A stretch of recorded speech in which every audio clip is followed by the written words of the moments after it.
Hello everyone, welcome to weekly 2020 series of current affairs, जिसमें आज हम जून माह के दूसरे सप्ताह के बेस्ट 40 एमसीक्यू का पार्ट फर्स्ट करेंगे। This session is presented by me, my name is Sandeep Mishra, और ये एमसीक्यूज आपको वेरियस एग्जामिनेशंस जैसे UPSC, state PCS, SSC CGL, SSC CHSL और अदर गवर्नमेंट एग्जाम्स में हेल्प करेंगे। मैं आपको बता दूं, ये वीडियो मेरा बायलिंगुअल रहने वाला है, यानी जो लिखी हुई लैंग्वेज होगी वो इंग्लिश में होगी और मैं हिंदी और इंग्लिश दोनों में एक्सप्लेन करूँगा। तो चलिए क्वेश्चन नंबर फर्स्ट पे चलते हैं। क्वेश्चन नंबर फर्स्ट है, which of the following is or are correctly match, इनमें से कौन सही से मेल खाता है। Statement number 1, world food safety day is on 7th June. Statement number 2, world ocean day is on 8th June. Statement number 3, international albinism day is on 13 June. Option है आपके सामने, option A 1 and 2, option B 2 and 3, option C 1 and 3, option D all of the above. तो इसका correct answer होगा all of the above. World food safety day 7 जून को होता है और वर्ल्ड ओशन डे मैंने पिछले वीडियो में भी बताया था 8 जून को होता है, और इंटरनेशनल एल्बिनिज्म डे 13 जून को होता है। इंटरनेशनल एल्बिनिज्म डे के बारे में थोड़ा और कुछ जान लेते हैं। इस साल इसकी थीम थी मेड टू शाइन, और इंटरनेशनल एल्बिनिज्म डे मनाया जाता है। ये एक एल्बिनिज्म एक बीमारी होती है जिसमें लोगों की स्किन काफ़ी लाइट हो जाती है, ठीक है। और ये किसके कमी से होती है? ये मेलेनिन नाम के एक सब्सटेंस की कमी से होती है। जब वो बॉडी में कम हो जाता है तो उसे एल्बिनिज्म हो जाता है, ठीक है। चलिए नेक्स्ट क्वेश्चन पे चलते हैं। क्वेश्चन नंबर सेकंड है, consider the following statement about the environment performance index 2020। तो एनवायरनमेंट परफॉर्मेंस इंडेक्स के बारे में है ये। स्टेटमेंट नंबर 1 देखेंगे, it is based on 32 performance parameter. Statement number 2, among 180 countries India's rank is 168, यानी कि ये 32 परफॉर्मेंस इंडिकेटर्स पे देखा जाता है और इंडिया की रैंक 168 थी 180 कंट्रीज़ में। ऑप्शन है आपके सामने, option A only 1 is correct, option B only 2 is correct, option C both are correct, option D both are incorrect.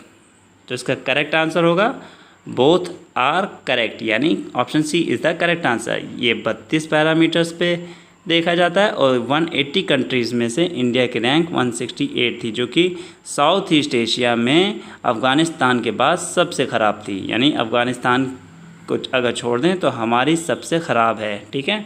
Even Pakistan की हमसे अच्छी है। तो चलिए क्वेश्चन नंबर 3 पे चलते हैं। क्वेश्चन नंबर 3 है, Turant custom programme is launch by. Turant custom programme launch किया गया है। ऑप्शन है आपके सामने, option A ministry of commerce and industry, option B RBI, option C CBIC, option D none of the above. तो मैं आपको बता दूं इसका करेक्ट आंसर होगा ऑप्शन सी सीबीआईसी, यानी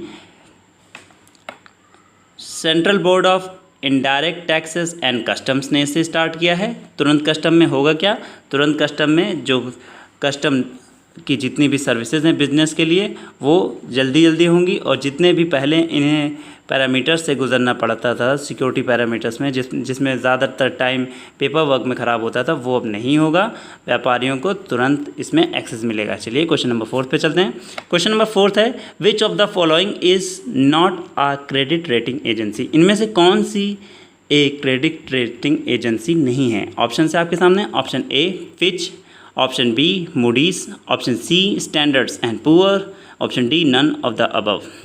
तो इसका करेक्ट आंसर होगा नन ऑफ द अबव, यानी फिच भी एक रेटिंग एजेंसी है, मूडीज़ भी है और स्टैंडर्ड्स एंड पुअर भी है। अगर आपने क्वेश्चन पे ध्यान दिया होगा तो आपको पता चलेगा ये नॉट पूछा गया था यहाँ पर, ठीक है। क्वेश्चन नंबर 5 पे चलते हैं। क्वेश्चन नंबर 5 है, according to the Fitch the growth of Indian economy in the next physical year will be, यानी अगले साल के लिए इंडियन इकोनॉमी की, भारतीय अर्थव्यवस्था की जो वृद्धि दर होगी वो कितनी होगी? ऑप्शन है आपके सामने, option A 4.5, option B 9.5, option C 8.5, option D 5.5।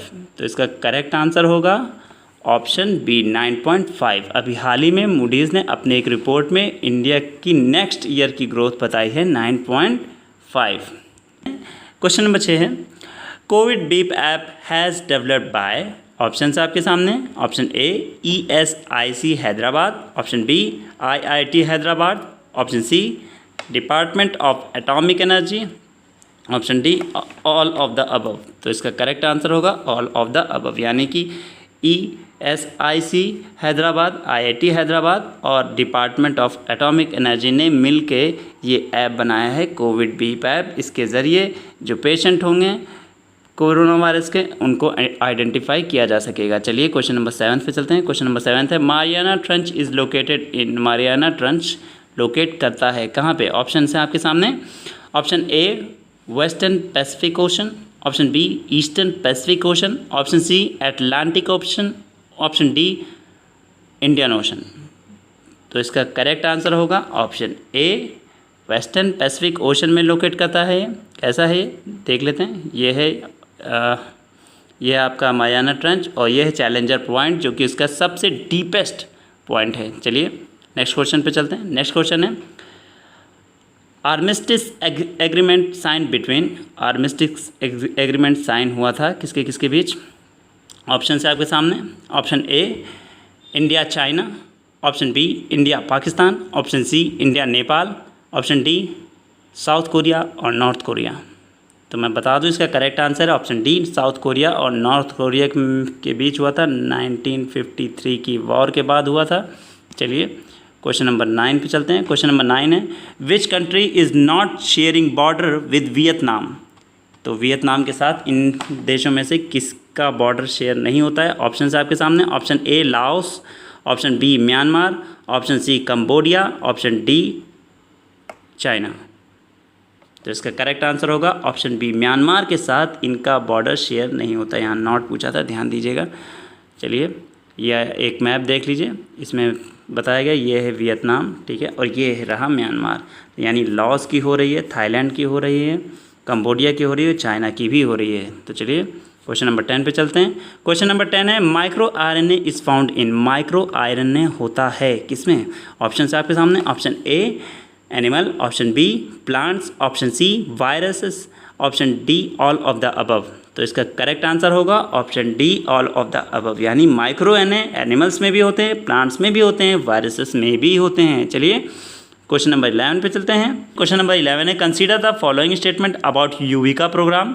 Statement number 1 है Yuvika programme is launch by ministry of human resource and development. यूविका कार्यक्रम शुरू किया गया था मानव संसाधन मंत्रालय द्वारा। Statement number 2 it is aim to create awareness among the youngsters about the space activities.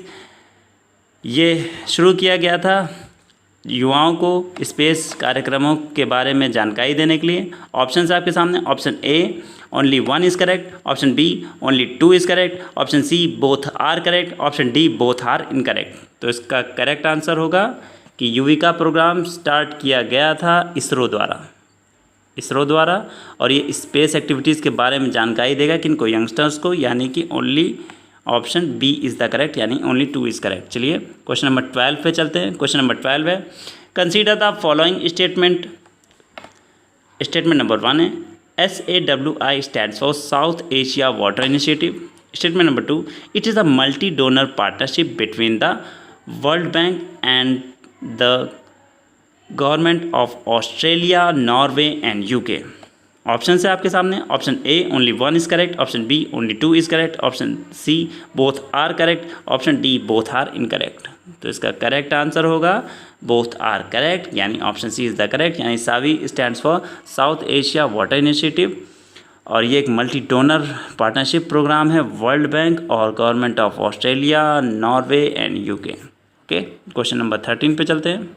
Question number 13 है which country is not a member of SACEP। SACEP का कौन सा देश मेंबर नहीं है? ऑप्शंस देख लेते हैं। ऑप्शंस क्या कह रहे हैं? Option number A Afghanistan, option number B Sri Lanka, option number C Thailand, option number D Bangladesh. तो इसका करेक्ट आंसर है option number C, Thailand is not a member of SACP। तो चलिए देख लेते हैं ज़रा मैप में। ये है SACP का मैप। तो इसमें जो मेंबर कंट्रीज़ हैं वो हैं अफ़गानिस्तान, पाकिस्तान, इंडिया, नेपाल, बांग्लादेश, भूटान भी आ जाता है और श्रीलंका भी आ जाता है, यानी म्यांमार, थाईलैंड ये सब नहीं हैं, ठीक है ना। ये सब साउथ एशिया में आते हैं। चलिए क्वेश्चन नंबर 14 पे चलते हैं। क्वेश्चन नंबर 14 है liberalised remittance scheme was launched by. Option है आपके सामने। Option A ministry of finance, option B RBI, option C CBIC, option D none of the above. तो इसका करेक्ट आंसर है ऑप्शन बी, आरबीआई ने launch किया था और इस स्कीम में 2,50,000 तक US डॉलर तक भेजने पे बाहर आपको छूट मिलती थी। ठीक है, क्वेश्चन नंबर 15 पे चलते हैं। क्वेश्चन नंबर 15 है VIPER rover mission is announced by. VIPER rover mission announce किया गया है। ऑप्शन है आपके सामने। ऑप्शन ए जाक्सा, ZAXA, इसे जाक्सा पढ़ते हैं। Option number B SpaceX, option number C ISRO, option number D NASA.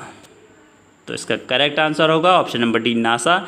और इस मिशन के ज़रिए नासा मून पर भेजेगा। ये मिशन मून के साउथ पोल पर क्या करेगा, ये वाटर ढूंढेगा, पानी ढूंढेगा। ठीक है, चलिए क्वेश्चन नंबर 16 पे चलते हैं। क्वेश्चन नंबर 16 है consider the following statement about SECI।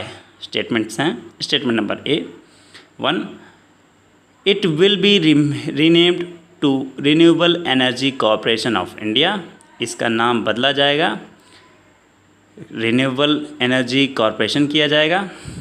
अब statement number 2 it is registered under the companies act 1956। Option है आपके सामने। Option A only 1 is correct, option B only 2 is correct, option C both are correct, option D both are incorrect. तो इसका correct answer होगा both are correct, option C is the correct.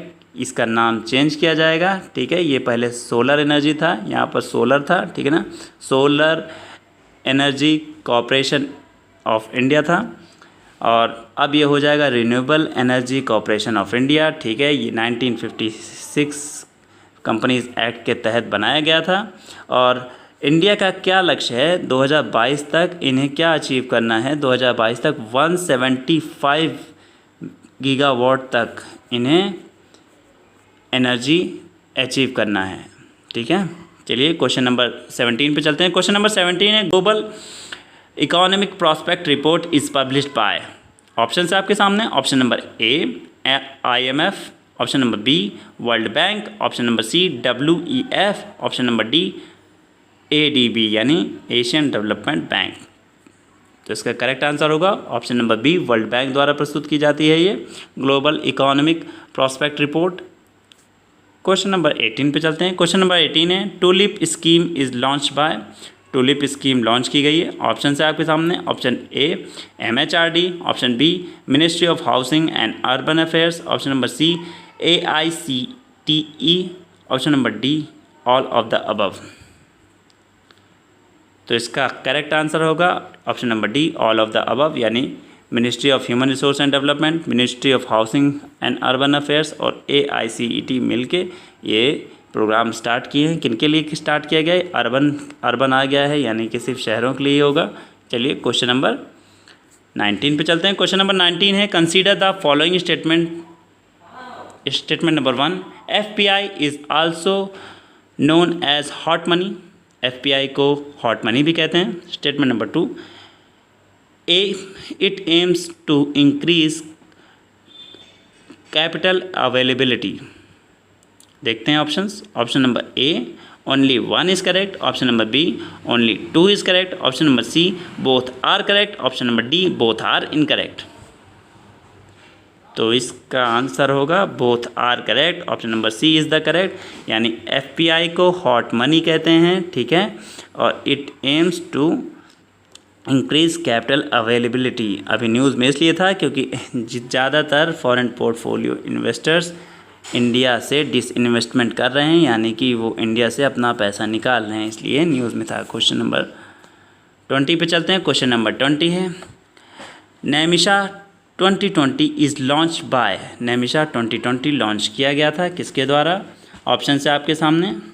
Option number A NGMA, option number B ISRO, option number C ministry of finance, option number D ministry of health. तो इसका correct answer होगा option number A NGMA। ठीक है, NGMA द्वारा ये launch किया गया है और इसके तहत जितने भी कार्यक्रम हैं एनजीएमए के वो सब क्या होंगे, ऑनलाइन दिखाए जाएंगे। ठीक है, तो एनजीएमए का आप फुल फॉर्म मुझे बताएंगे किस में, कमेंट बॉक्स में। ठीक है, तो इसी के साथ ये हमारा सेशन ख़त्म होता है। और अगर आपको ये सेशन पसंद आया हो तो please like, subscribe and share और बेल आइकन ज़रूर दबाइए, जिससे आपको मेरे आने वाले वीडियोस की नोटिफिकेशन मिल सके। तब तक के लिए अपना ख्याल रखिए, फिट रहिए, स्वस्थ रहिए, मस्त रहिए और पढ़ते रहिए। Good bye, thank you.